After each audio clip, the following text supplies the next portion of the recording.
नमस्कार, राज की बात में आपका स्वागत है। आज हम बात करेंगे अग्निपथ स्कीम पर मोदी सरकार की 5 उन बड़ी भूलों के बारे में, जिसके कारण विपक्ष को मौका मिल गया कि वो पूरे हिंदुस्तान में अलग अलग हिस्सों में फिर से युवाओं को भड़का सके और कुछ राज्यों में युवा को इतना भड़का सके कि वो हिंसा पर उतारू हो जाए। आज हम बात करेंगे मोदी सरकार के मंत्रियों के उस कोऑर्डिनेशन की कमी की, जिसके कारण विपक्ष को इतना बड़ा मौका मिला है, सियासत हो रही है। तो शुरू करते हैं अग्निपथ स्कीम से। एक बेहतरीन स्कीम जिसके कारण न केवल युवाओं का भविष्य सुरक्षित हो रहा था, बल्कि देश और सेना दोनों के मजबूती का एक आधार बन रहा था। लेकिन मोदी सरकार ने सबसे बड़ी भूल जो की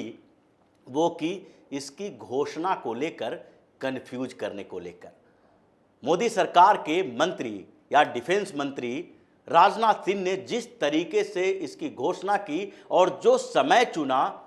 उस समय और उस घोषणा के तरीकों के कारण पूरी तरह से कंफ्यूजन पैदा हो गया। इसके लिए एक बेहतरीन तैयारी की जरूरत थी, जिसमें सबसे पहले युवाओं के कंफ्यूजन को दूर करने की जरूरत थी। अभी मोदी सरकार एक एक करके आगे इन समस्याओं के समाधान पर आगे बढ़ रही है, लेकिन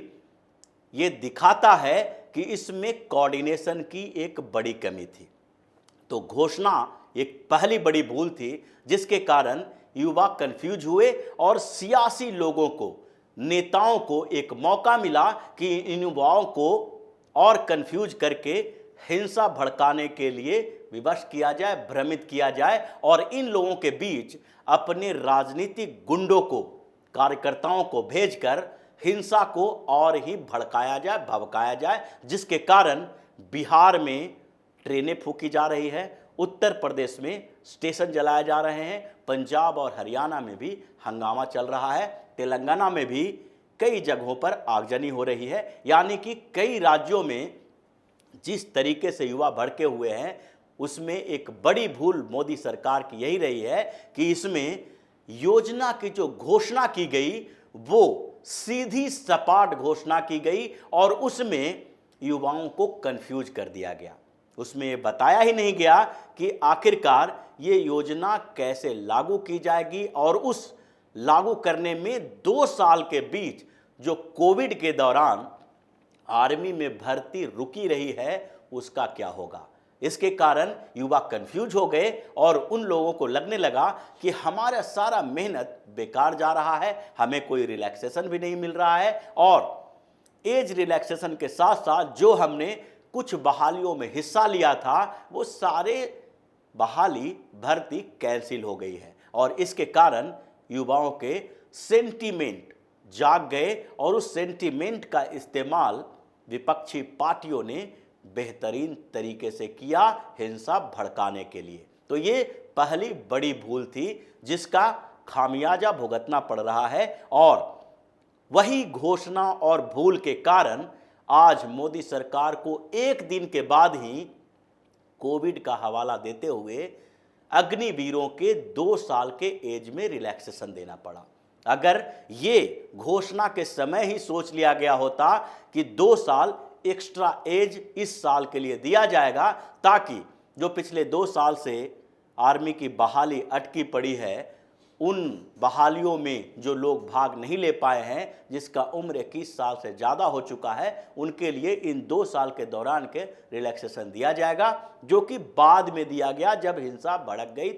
तो पहले कोऑर्डिनेशन की कमी इसी बात की रही, कंफ्यूजन घोषणा के स्तर पर रही। मोदी सरकार की दूसरी बड़ी गलती यही थी कि उन्होंने सीधे तरीके से घोषणा कर दी, जिसमें कह दिया गया कि अग्निपथ स्कीम के तहत ही अब सेना में बहाली की जाएगी और वो स्कीम जो है वो 4 साल के शॉर्ट टर्म कॉन्ट्रैक्ट बेसिस पर है, जिसमें से 25% को परमानेंट किया जाएगा। भले ही 25% की बात जो की गई परमानेंट करने की, वो उन लोगों तक नहीं पहुंच पाई सही तरीके से। उनको लगा कि हम उसी मेहनत से आर्मी में भर्ती होंगे और उसमें से केवल 25% लोग परमानेंट हो पाएंगे, 75% को वापस आना पड़ेगा। ये एक बड़ा कन्फ्यूजन था। जबकि अगर 1.5 साल 2 साल में इसको धीरे धीरे इम्प्लीमेंट करने की घोषणा की जाती तो इतना ज़्यादा कन्फ्यूजन नहीं होता। सीधे शब्दों में ये कहा जाना कि अब कोई भी परमानेंट बहाली नहीं होगी, जो बहाली होगी इसी स्कीम के तहत होगी और उसमें से 25% लोगों को परमानेंट किया जाएगा। इसके बदले इस घोषणा में क्लियर बोलना चाहिए था कि अभी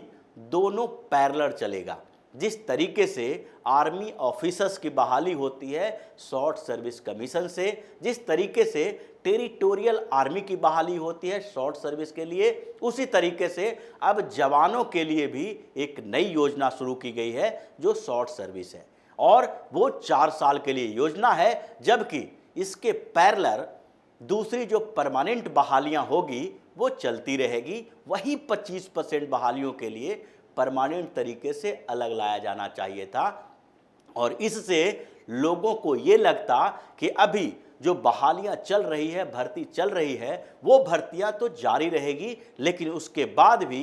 जो लोग 4 साल के लिए जाना चाहते हैं उन लोगों के लिए भी एक मौका मिला है, उन युवाओं के लिए भी एक मौका मिला है जो 4 साल आर्मी की सर्विस में रहे, एयरफोर्स या नेवी की सर्विस में रहे और उसके बाद घर आकर कोई और बेहतर काम कर सकें, अपने एकेडमिक करियर को आगे बढ़ा सकें, पढ़ाई लिखाई कर सकें, टेक्निकल नॉलेज ले सकें या फिर कोई दूसरा विकल्प तलाश सकें। लेकिन सरकार ने साफ तौर पर लोगों के सामने एक बम फोड़ दिया। पता ही नहीं चला कि सारी बहाली जो है वो कॉन्ट्रैक्ट बेस पे है। अभी भी लोगों के अंदर इस बात के लिए कन्फ्यूजन है, युवाओं के अंदर सबसे ज़्यादा कन्फ्यूजन है कि अब आर्मी में परमानेंट बहाली खत्म हो जाएगी, अब उसमें कोई परमानेंट जॉब होगी ही नहीं, सबको 4 साल के लिए ही रखा जाएगा। जबकि जो 25% का क्राइटेरिया है वो समझाने के लिए उनके पास कोई तरीका नहीं है और सरकार इसे समझा भी नहीं पा रही है। तीसरी सबसे बड़ी भूल जो मोदी सरकार ने इस योजना के तहत की वो भविष्य को लेकर उठ रहे सवालों का जवाब देने में नाकाम रही। इसे आंतरिक स्तर पर कहा जाए तो सरकार और राज्यों के बीच, केंद्र सरकार के अपने मंत्रालयों और साथ में राज्यों की सरकार के बीच जो कोऑर्डिनेशन होना चाहिए था, क्योंकि ये लंबी अवधि की योजना है और लंबे समय से इस पर विचार चल रहा है, उस कोऑर्डिनेशन की कमी थी जिसके कारण जो युवाओं के भविष्य से जुड़े हुए सवाल थे उसका जवाब देने में सरकार नाकाम रही है। सबसे बड़ा सवाल युवाओं के मन में यही उठ रहा था कि 4 साल बाद वो क्या करेंगे और इसीलिए उनको बार बार इस बात के लिए परेशानी हो रही थी कि आखिरकार 4 साल आर्मी में रहेंगे, उसके बाद हम जब घर में आ जाएंगे, वापस आ जाएंगे तो हमारा भविष्य किस तरफ होगा। लेकिन सरकार ने उसका जवाब उस समय नहीं दिया। वो किस्तों में इसका जवाब दे रही है जब हिंसा पूरी तरह से फैल गई है। अगर भारतीय जनता पार्टी की केंद्र में सरकार है तो इस बात को समझना चाहिए था कि अभी 18 राज्यों में भाजपा की सरकार है, साथ में केंद्र सरकार के अंतर्गत जो आर्मी है, डिफेंस सर्विसेज है, उसके अलावा गृह मंत्रालय भी है जो अमित शाह के अंतर्गत आता है और अमित शाह गृह मंत्री हैं जिसके अंतर्गत सारे सेंट्रल फोर्स आते हैं, यानी पैरा मिलिट्री फोर्सेस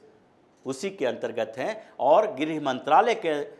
साथ डिफेंस मिनिस्ट्री और केंद्र सरकार और राज्यों की सरकार के साथ एक कोऑर्डिनेशन के तहत अगर उस घोषणा के साथ ही ये बता दिया जाता कि 4 साल के बाद जो युवा आर्मी से रिटायर होकर बाहर आएंगे, जिनको 25% के दायरे में नहीं रखा जाएगा, उन युवाओं के लिए कम से कम भारतीय जनता पार्टी शासित राज्यों के मुख्यमंत्रियों के साथ इस बात की चर्चा हुई है और सारे राज्य अपने स्तर पर उन युवाओं को स्टेट पुलिस की भर्ती में प्रायोरिटी देंगे, उनके लिए रिजर्वेशन देंगे। ये बड़ी बात थी क्योंकि अगर 18 राज्य एक साथ जो उनके मुख्यमंत्री ये घोषणा करते या उनके मुख्यमंत्रियों से बातचीत के बाद केंद्र सरकार ये घोषणा करती कि इन सारे मुख्यमंत्रियों ने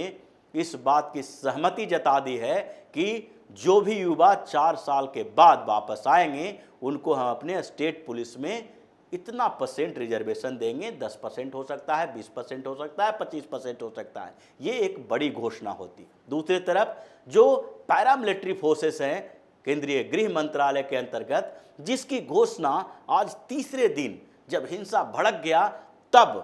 केंद्रीय गृह मंत्रालय ने किया कि पैरामिलिट्री फोर्सेस में 10% का रिजर्वेशन उन युवाओं को मिलेगा जो 4 साल के बाद उससे रिटायर होकर आएंगे। ये भी एक बड़ी वजह है। उस समय ही ये कोऑर्डिनेशन होता तो ये बता दिया गया था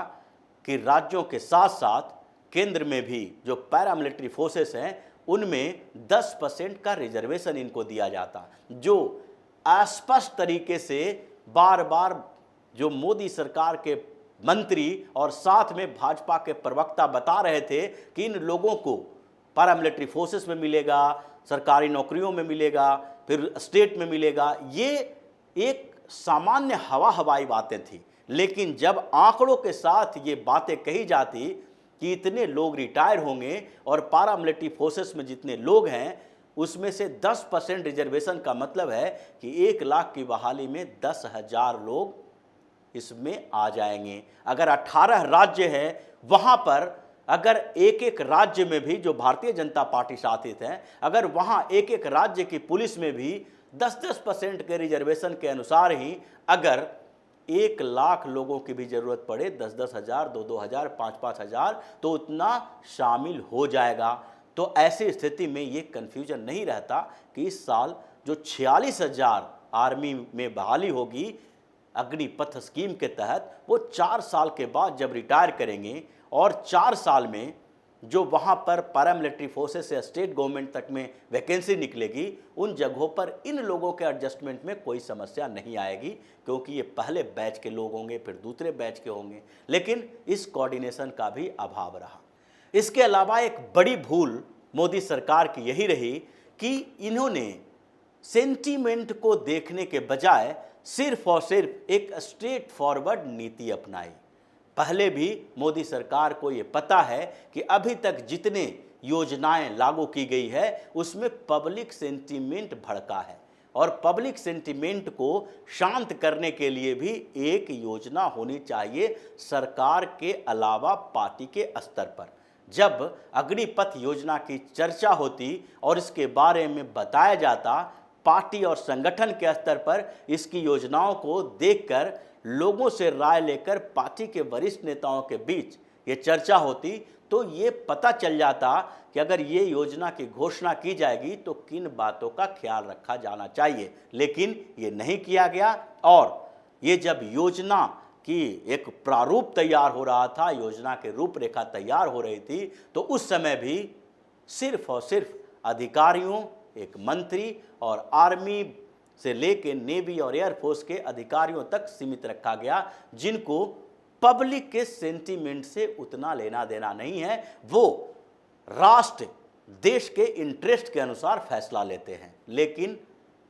देश के इंटरेस्ट के अकॉर्डिंग ही पूरा देश नहीं चलता है। ये डेमोक्रेटिक व्यवस्था है, इसमें पार्टी को सरकार बनाने का मौका जनता देती है, और उसके लिए ये जरूरी होता है कि जनता के सेंटीमेंट को, भावनाओं को भी ध्यान रखा जाना चाहिए, और जो योजना लागू की जा रही है उस योजना में इसका एक बड़ा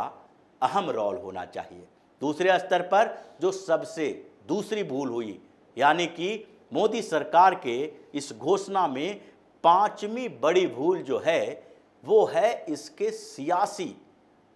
जो भविष्य है, इसके सियासी जो परिणाम होने वाले हैं उसके ऊपर गंभीरता से विचार नहीं किया जाना।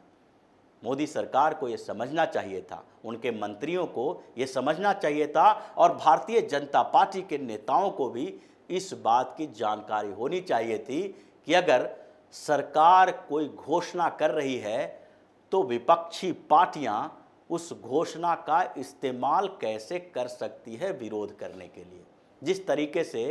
तीनों कृषि कानूनों का विरोध किया गया, क्योंकि ये कृषि कानून कोई गलत नहीं था। आज भी अगर ये मीडिया से खबरें दूर हो गई है, लेकिन अगर उन खबरों पर नज़र डालेंगे तो पता चल जाएगा कि जिन जिन राज्यों में अगर प्राइवेट पार्टी को मौका दिया गया है, जहां पर कॉन्ट्रैक्ट के आधार पर खरीदारी हो रही है, वहां अभी भी फसल का रेट एमएसपी से ज़्यादा मिल रहा है। ये आंकड़े अभी भी सामने हैं, लेकिन फिर भी मोदी सरकार को बैकफुट पर आना पड़ा, क्योंकि तीनों कृषि कानून लाने के बाद मोदी सरकार ने ये कभी सोचा ही नहीं, भारतीय जनता पार्टी ने ये सोचा नहीं कि विपक्ष इसका किस तरह से इस्तेमाल करेगा और विपक्षी पार्टियां किसानों के साथ मिलकर किस तरह का आंदोलन कर सकती है, उन्हें भड़काने की कोशिश कर सकती है। तो उससे पहले ही उसके परिणाम पर चर्चा नहीं की गई। कुछ इसी तरह की बात इसमें भी की गई, और जब युवाओं को हिंसात्मक तरीके से भड़काने के लिए विपक्षी पार्टियां तैयारी कर रही थी, तो उस समय ये ध्यान इस घोषणा से पहले रखना चाहिए था, क्योंकि अभी अगर घोषणा हुई है तो इस समय जो प्रतिक्रियाएं आ रही है, यहाँ तक कि राहुल गांधी की तरफ से जो प्रतिक्रियाएं आ रही है कि उन्होंने कह दिया है कि जिस तरीके से तीनों कृषि कानून वापस लेना पड़ा मोदी सरकार को, उसी तरह से अग्निपथ स्कीम भी वापस लेना पड़ेगा। दूसरे जो पॉलिटिकल पार्टी के नेता हैं बिहार में, पप्पू यादव लोगों के साथ भीड़ में का हिस्सा बन रहे हैं, चिराग पासवान मैदान में उतर गए हैं, नीतीश कुमार चुप्पी साधे हुए हैं, उत्तर प्रदेश में भी अखिलेश यादव से लेकर मायावती इसकी आलोचना कर रही है, उनके कार्यकर्ता भी इन लोगों के भीड़ में सड़कों पर उतर रहे हैं। ये स्थितियों के बारे में पहले सोचना चाहिए था कि विपक्ष इसका कैसे इस्तेमाल करेगी और उसका जवाब हमारे पास कैसे होना चाहिए। तो इन 5 बड़ी भूलों के कारण ही आज मोदी सरकार घिरी हुई है सवालों के घेरे में, और हर दिन, दूसरे दिन, तीसरे दिन कुछ न कुछ अग्निपथ योजना में संशोधन करना पड़ रहा है। जैसा कि पहले दिन के बाद ही रात में ही घोषणा करना पड़ा कि अब उम्र में 2 साल का रिलैक्सेशन दिया जाएगा। दूसरे दिन के हिंसा के बाद ये घोषणा हुई कि अब पैरामिलिट्री फोर्सेस में 10% रिजर्वेशन दिया जाएगा इन लोगों को। अब धीरे धीरे स्टेट गवर्नमेंट, जो उत्तर प्रदेश ने घोषणा कर दिया, उत्तराखंड ने घोषणा कर दी है, और दूसरे स्टेट भी धीरे धीरे ये बातें कहेंगे कि स्टेट पुलिस में भी इन लोगों को रिजर्वेशन दिया जाएगा। ये सारी घोषणाएं उन्हीं भूलों का नतीजा है जिसके बारे में पहले से नहीं सोचा गया। तो इसी तरह की खबरों के साथ फिर से हाजिर होंगे, तब तक के लिए बने रहिए हमारे साथ और देते रहिए हमें सहयोग, ताकि इसी तरह की खबर हम आपके लिए लाते रहें। धन्यवाद।